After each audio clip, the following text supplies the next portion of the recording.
Hello and good morning everyone. आज के इस लेक्चर में हम बेसिक क्वांटम मैकेनिक्स को ही कंटिन्यू रखते हैं और आज का हमारा जो टॉपिक है वो one dimension infinite potential box के ऊपर रहने वाला है। और ये जो टॉपिक है वो एग्जाम पॉइंट ऑफ व्यू से बहुत ज़्यादा इंपॉर्टेंट है। ये काफ़ी टाइम एग्जाम में पूछ लिया जाता है। ठीक है, तो स्टार्ट करते हैं। तो हमने यहाँ पे एक वर्ड यूज किया है इनफाइनाइट पोटेंशियल। इनफाइनाइट का मतलब यहाँ पे ये है कि अपने पास जो बाउंड्री है वो परफेक्टली रिफ्लेक्टिंग बाउंड्री है। ये वाली हमने जो बाउंड्री ली है कैसी बाउंड्री है? Perfectly reflecting boundary.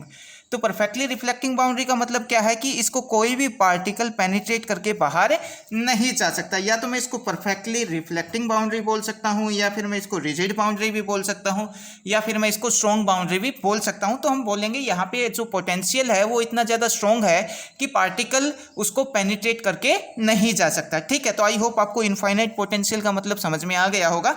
Topic start करने से पहले मैं थोड़ा सा बात करना चाहूँगा इसके बेसिक इंट्रोडक्शन के ऊपर। और बेसिक इंट्रोडक्शन में क्या है कि इससे पहले वाले लेक्चर में हमने फ्री पार्टिकल के बारे में पढ़ा था। फ्री पार्टिकल की कंडीशन क्या क्या होती हैं। अब हम उस फ्री पार्टिकल को बाउंड करते हैं। ठीक है, अब हम उस फ्री पार्टिकल को बाउंड करेंगे तो हम दो टाइप से उस फ्री पार्टिकल को बाउंड कर सकते हैं।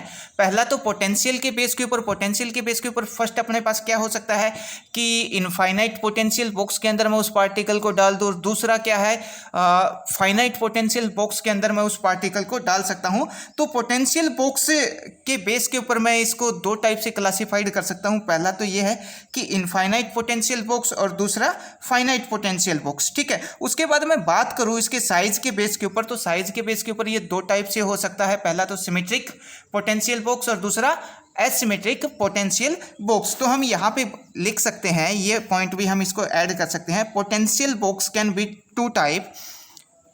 Potential box can be two type और फर्स्ट टाइप कौन सी है अपने पास? Infinite potential box. ठीक है, सेकंड टाइप में क्या हो जाएगा? ये इनफाइनाइट पोटेंशियल बॉक्स है, सेकंड में हो जाएगा फाइनाइट पोटेंशियल बॉक्स।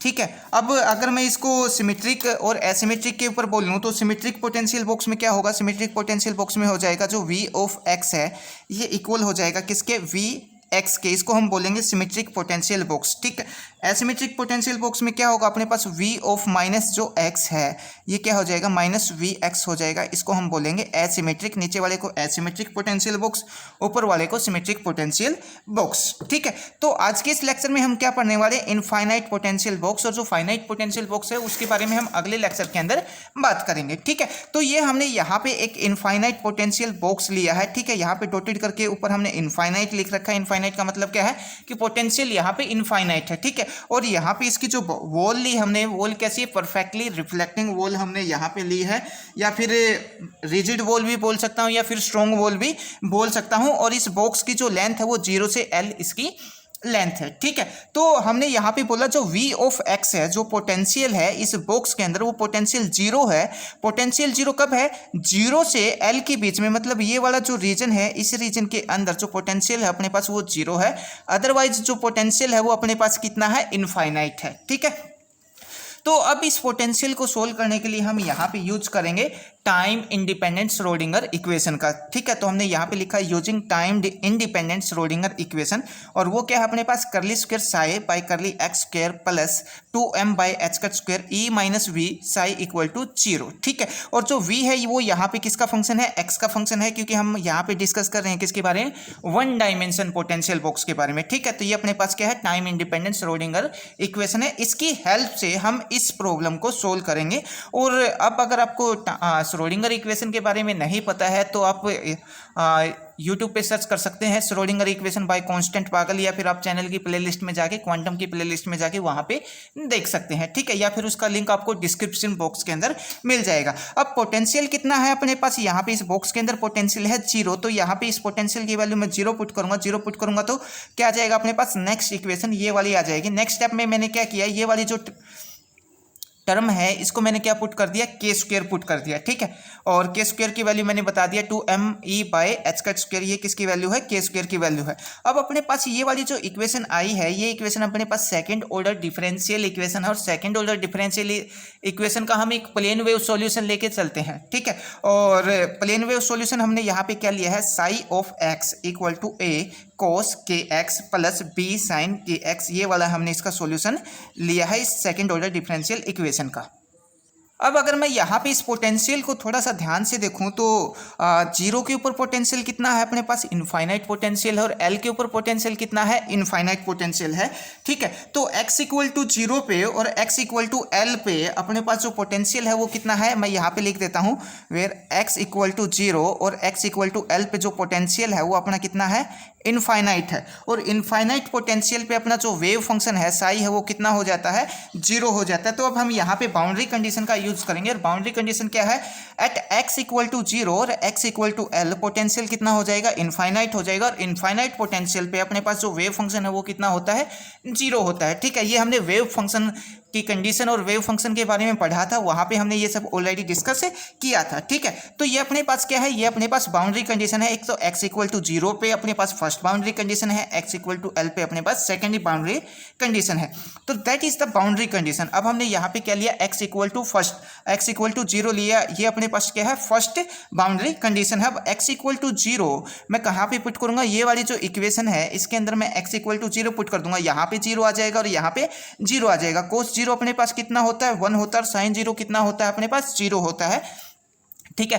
तो यहाँ पे अपने को क्या देखने को मिलेगा, ये हमने यहाँ पे x equal to zero put किया तो यहाँ पे x की जगह जीरो आ जाएगा, a cos as it is, ठीक है। यहाँ पे x की जगह क्या पुट कर दिया, जीरो पुट कर दिया, यहाँ पे भी हमने जीरो पुट कर दिया, इक्वल टू अपने पास क्या है, जीरो है, ठीक है। अब यहाँ पे अपने को क्या देखने को मिलेगा, यहाँ पे अपने को मिलेगा a इक्वल टू कितना आ जाएगा अपने पास, जीरो आ जाएगा, ठीक है। अब ये जो a इक्वल टू जीरो आया है ये वैल्यू उठा के मैं कहाँ पे पुट करूँगा, a इक्वल टू जीरो आया वो मैं यहाँ पे पुट कर दूंगा, a की वैल्यू जीरो पुट करूँगा, समथिंग मल्टीप्लाई जीरो, तो ये कंप्लीट ये इतनी टर्म क्या हो जाएगी, जीरो हो जाएगी। Psi of x equal to क्या आ जाएगा अपने पास, b साइन के x आ जाएगा, ठीक है। तो नेक्स्ट स्टेप में हमने यहाँ पे यही कर रखा है, a प्लस जीरो, a की वैल्यू कितनी आ गई अपने पास, जीरो आ गई। a की वैल्यू हमने उस वेव फंक्शन वाली इक्वेशन में पुट की तो अपने पास साई एक्स कितना आ जाएगा, बी साइन के एक्स आ जाएगा। इसको हमने बोल दिया इक्वेशन नंबर स्टार। ये अपने पास फर्स्ट बाउंड्री कंडीशन जब हमने रखी तो अपने पास ये वाला रिजल्ट आया, ठीक है। अब at X equal to L, अब एक्स इक्वल टू एल लेके चलते हैं तो एक्स, ये वाली जो इक्वेशन आई है यहाँ पे एक्स की जगह क्या पुट कर देंगे, एल पुट कर देंगे। तो यहाँ पे क्या आ जाएगा, psi as it is, X की जगह हमने एल पुट कर दिया, B sine as it is, K B as it is, X की जगह एल पुट कर दिया, ठीक है। अब यहाँ पे अपने पास ये कंप्लीट टर्म किसके इक्वल है, जीरो के इक्वल है। अब यहाँ पे b तो जीरो के इक्वल हो नहीं सकता।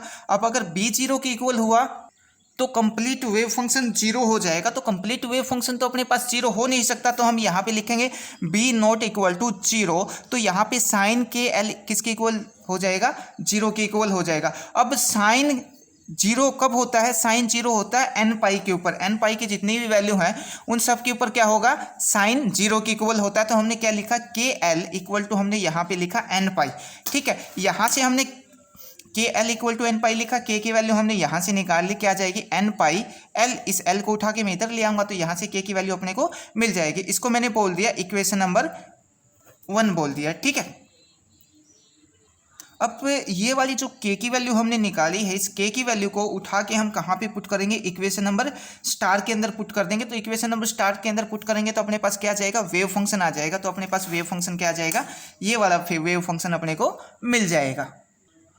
हमने क्या किया, ये जो k की वैल्यू है वो यहाँ k की जगह पुट कर दी। पुट करने के बाद अपने पास ये इक्वेशन आएगी, इसको हमने बोल दिया इक्वेशन नंबर 2, ठीक है। अब अपने को यहाँ पे क्या करना है, ये कंप्लीट वेव फंक्शन अभी अपने पास नहीं निकला है। अपने पास ये जो b है, अभी हम इस b की वैल्यू और निकालेंगे, नॉर्मलाइज करके हम फिर इस b की वैल्यू निकालेंगे।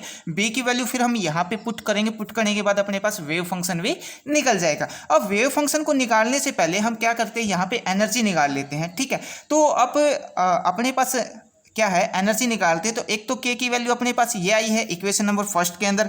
दूसरा, हमने जब सेकंड ऑर्डर डिफरेंशियल इक्वेशन ली थी तो सेकंड ऑर्डर डिफरेंशियल इक्वेशन में एक k की वैल्यू हमने ये निकाली थी, ठीक है। तो मैं दोनों इक्वेशन यहाँ पे ले लेता हूँ। ये जो k की वैल्यू हमने निकाली है इसका बोथ साइड स्क्वायर कर देते हैं। स्क्वायर करेंगे तो क्या जाएगा अपने पास, ये आ जाएगा। ठीक है, तो के स्क्वायर की वैल्यू अपने पास एक ये रही और दूसरा के स्क्वायर की वैल्यू अपने पास ये रही। दोनों को मैं कंपेयर करवा देता हूँ। कंपेयर करवाने के बाद अपने पास क्या आ जाएगी, यहाँ पे एनर्जी आ जाएगी। ठीक है, दोनों को कंपेयर करवाया, ई को तो मैंने यहीं पे रखा, बाकी टर्म उठा के मैं उस तरफ लेके चला गया, तो ई एन इक्वल टू क्या जाएगा, N square pi square H cut square divide by 2ml square. और यहाँ पे जो एन है, एन की वैल्यू कितना होगी, 1 2 3 4 5 इस टाइप से एन की वैल्यू होगी। तो ये अपने पास in general one dimension potential box की एनर्जी निकल के आ जाती है। ठीक है, अब अगर अपने को फर्स्ट एक्साइटेड स्टेट के लिए निकालनी है तो मैं यहाँ पे एन इक्वल टू 1 रख दूंगा, सेकेंड के लिए निकालनी है तो एन इक्वल टू 2 रख दूंगा, थर्ड के लिए निकालनी है तो मैं एन इक्वल टू यहाँ पे 3 रख दूंगा। ठीक है, अब हम बात करते हैं, ये तो एनर्जी की बात हुई, अब हम बात करेंगे किसकी, वेव फंक्शन की। और वेव फंक्शन की बात करने के लिए अपने को क्या करना पड़ेगा, इस वेव फंक्शन को कंप्लीट सोल्व करना है तो बी की वैल्यू निकालेंगे, बी की वैल्यू निकालेंगे हम नॉर्मलाइज करके। ठीक है, तो नॉर्मलाइजेशन की जो कंडीशन होती है अपने पास, वो क्या कंडीशन होती है, तो नॉर्मलाइजेशन क्या होता है, integration minus infinite to plus infinite psi star psi D X equal to 0। और साई की वैल्यू अपने पास क्या थी, B sine N pi X by L, ये वैल्यू हमने लास्ट टाइम देखी थी। ठीक है, तो अब बॉक्स की जो लेंथ है, बॉक्स की लेंथ कितना है, 0 से L है, तो हम इसको 0 से L इंटीग्रेट कर देंगे। ये साई की वैल्यू उठा के, ये साई की वैल्यू उठा के यहाँ पे रख दी, फिर से साई की वैल्यू उठा के यहाँ पे रख दी, और ये डी एक्स यहाँ पे as it is equal to 1 as it is. ठीक है, अब एक बी यहाँ पे है, एक बी यहाँ पे है, तो बी के मोड का स्क्वायर मैंने बाहर निकाल लिया, इंटीग्रेशन 0 टू L। ठीक है, एक साइन यहाँ पे, एक साइन यहाँ पे, क्या हो जाएगा, साइन स्क्वायर हो जाएगा, डी एक्स यहाँ पे as it is equal to 1। ठीक है, अब इसको सोल्व करने के लिए हमने इसका यूज किया, साइन स्क्वायर एक्स को मैं क्या लिख सकता हूँ, 1 माइनस कोस 2x बाई 2 लिख सकता हूँ। तो 2 को तो मैंने बाहर निकाल लिया और ये कंप्लीट टर्म हमने यहाँ पे लिख दिया। अब इसका मैं इंटीग्रेशन करूंगा तो 1 का क्या हो जाएगा, x हो जाएगा, इसका क्या आ जाएगा, ये वाला आ जाएगा। ठीक है, upper limit minus lower limit करूंगा तो ये कंप्लीट जो टर्म है वो अपने पास कितनी हो जाएगी, 0 हो जाएगी। अब अगर x का अपर लिमिट माइनस में लोअर लिमिट करूंगा तो x की जगह मैं क्या पुट करूंगा, L पुट करूंगा। तो नेक्स्ट स्टेप में हमने x की जगह क्या रख दिया, L रख दिया। इस टर्म को हमने 0 रखा, इक्वल में 1 as it is, B square by 2 as it is. ठीक है, तो ये वाली टर्म हमने यहाँ पे एज इट इज रखी, ये L as it is equal में ये 1 एज इट इज। ठीक है, अब मैं यहाँ पे किसकी वैल्यू निकालनी है, B की वैल्यू निकालनी है। तो इस 2 को उठा के, इस L को और 2 को उठा के मैं इक्वल 2 के साइड से उस तरफ लेके जाता हूँ तो 2 बाई L आ जाएगा। ठीक है, स्क्वायर को भी उधर लेके चला जाऊँगा तो क्या जाएगा अपने पास, स्क्वायर को उधर लेके जाऊँगा तो ये कंप्लीट टर्म किस में हो जाएगी, रूट के अंदर हो जाएगी। अब ये जो b की वैल्यू आई है अपने पास, b की वैल्यू कहाँ पे पुट करूंगा, b की वैल्यू अपने पास ये वाली जो साई की वैल्यू है, इस साई की वैल्यू के अंदर मैं ये b की वैल्यू पुट कर दूंगा। ठीक है, b की वैल्यू क्या आई है अपने पास, 2 by L under the root sine N pi X by L. ठीक है, ये अपने पास क्या आ जाएगा, वेव फंक्शन आ जाएगा। ठीक है, तो ये हमने यहाँ पे वेव फंक्शन निकाल के लिख दिया। ठीक है, अब इस वेव फंक्शन को भी हम फर्स्ट एक्साइटेड स्टेट के लिए यहाँ पे n की जो वैल्यू हो वो 1 2 3 4 5 इस टाइप से रहेगी। तो अलग अलग स्टेट के लिए अब हम अलग अलग एनर्जी की और वेव फंक्शन की वैल्यू निकाल लेते हैं, फर्स्ट एक्साइटेड स्टेट के लिए और सेकंड के लिए और थर्ड के लिए। ठीक है, तो इन जनरल अपने पास जो रिजल्ट आया था वो एनर्जी का तो ये था, और वेव फंक्शन का रिजल्ट अपने पास ये था। ठीक है, तो n इक्वल टू मैंने यहाँ पे एनर्जी वाले में 1 रखा, तो यहाँ पे n की जगह 1 रखूंगा, 1 का स्क्वायर क्या होगा, 1 होगा, तो अपने पास फर्स्ट एक्साइटेड स्टेट की एनर्जी ये आ जाएगी। ठीक है, यहाँ पे 1 रखूंगा तो अपने पास जो फर्स्ट एक्साइटेड स्टेट का जो वेव फंक्शन है वो अपने को ये मिल जाएगा। n इक्वल टू 2 रखा है, n इक्वल टू 2 रखूंगा तो 2 का स्क्वायर कितना हो जाएगा, 4 हो जाएगा। एनर्जी अपने को ये देखने को मिलेगी। और n इक्वल टू 2 रखूंगा तो यहाँ पे क्या हो जाएगा, साई n है, यहाँ पे 2 आ जाएगा, और यहाँ पे n की जगह क्या रखा, 2 रखा, तो ये सेकेंड ऑर्डर जो सेकंड स्टेट है उसका वेव फंक्शन आ जाएगा। सिमिलर हमने थर्ड स्टेट का यहाँ पे वेव फंक्शन निकाल दिया, और एनर्जी भी। अब हम यहाँ पे ये जो एनर्जी निकाल रही है, एनर्जी क्या है अपने पास, क्वांटाइज है। ठीक है, अब अगर मैं यहाँ पे वेव फंक्शन को और एनर्जी को क्या करता हूँ, प्लॉट करता हूँ, तो ये वाला मैंने यहाँ पे लिखा साई ऑफ एक्स। ठीक है, तो यहाँ पे अपने पास जो एनर्जी की वैल्यू है, एनर्जी की वैल्यू देखते हैं अपने पास। स्टार्टिंग में E इक्वल टू कितना, E1 में क्या है, यहाँ पे 1 है, और E2 में यहाँ पे कितना है, एक सेकेंड, साई ऑफ एक्स देखना, तो साई ऑफ एक्स की वैल्यू ये है अपने पास, यहाँ पे कितना है, इसके इंटू में 1 है, यहाँ पे इंटू में 2 है, और यहाँ पे इंटू में 3 है। ठीक है, तो अगर मैं n इक्वल टू 0 के लिए देखूँ, n इक्वल टू 0 के लिए यहाँ पे कितना है, 1 है, तो अपने पास कुछ इस टाइप से ये मिलेगा n इक्वल टू 1 के लिए। ठीक है। ये अपने पास बॉक्स है, ये n=1 की वैल्यू है, n=1 पे एनर्जी कितना है, E1 है। बॉक्स की लेंथ हमने 0 से L ली है, ठीक है। अब ψ=2 पे क्या है अपने पास, यहाँ पे 2 है तो अपने को यहाँ पे एक क्रस्ट देखने को मिलेगा और दूसरा तरफ देखने को मिलेगा इस टाइप से, ठीक है। एक सेकेंड, ये पेन नहीं चल रहा, मैं चेंज कर लेता हूँ। तो ये अपने को इस टाइप से देखने को मिलेगा, ठीक है। यहाँ पे कितना है, 3 है, तो यहाँ पे मेरे को इस टाइप से देखने को मिलेगा, ठीक है।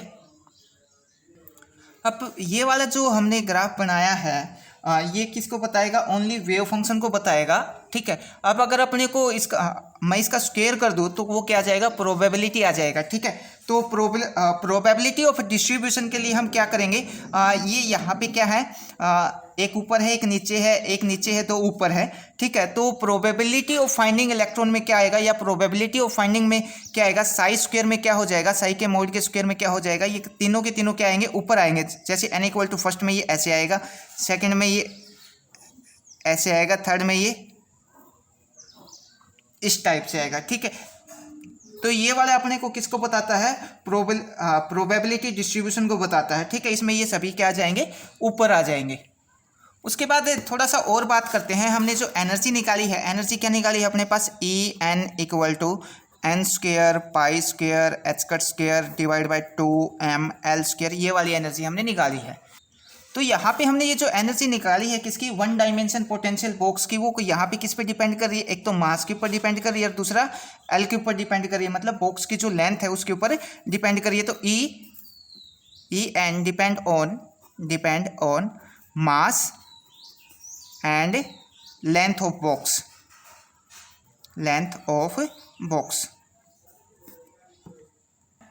उसके बाद अब हम यहाँ पे देखें तो यहाँ पे इस पॉइंट के ऊपर जो प्रोबेबिलिटी है वो मैक्सिमम है, और इस पॉइंट पे भी क्या है, मैक्सिमम है, इस पॉइंट पे भी क्या है, मिनिमम है।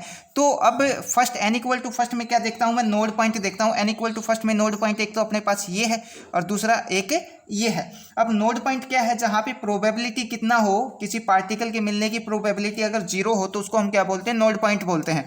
तो और n=2 में नोड पॉइंट कितना हो जाएगा, एक नोड पॉइंट ये है, दूसरा नोड पॉइंट ये है, थर्ड नोड पॉइंट ये है। और n=3 में 1 2 ये तीसरा और ये चौथा, ठीक है। तो हम नोड पॉइंट क्या बोल सकते हैं, नोड पॉइंट कितने होंगे अपने पास, यहाँ पे n है, n=1 है तो अपने पास 2 नोड पॉइंट, एक ये है दूसरा ये है। या n=2 है तो 3 नोड पॉइंट है, और यहाँ पे n=3 है तो 4 नोड पॉइंट है। तो मैं यहाँ पे लिख सकता हूँ नोड पॉइंट कैसे मिल रहे हैं, n+1 नोड पॉइंट अपने को यहाँ पे मिल रहे हैं। और हमने यहाँ पे ये जो एनर्जी निकाली है n=फर्स्ट के लिए, सेकंड के लिए, थर्ड के लिए, तो ये इक्वली स्पेस्ड नहीं है, ठीक है। तो हम बोलेंगे यहाँ पे energy of 1 dimension infinite potential box are unequal, ठीक है। तो इतना सब आपको लिख के आना पड़ेगा एग्जाम में अगर आपको 1 डायमेंशन पोटेंशियल बॉक्स करना है तो, ठीक है। अगर इसमें से कोई बात समझ ना आई हो तो आप मैसेज करके या कमेंट कर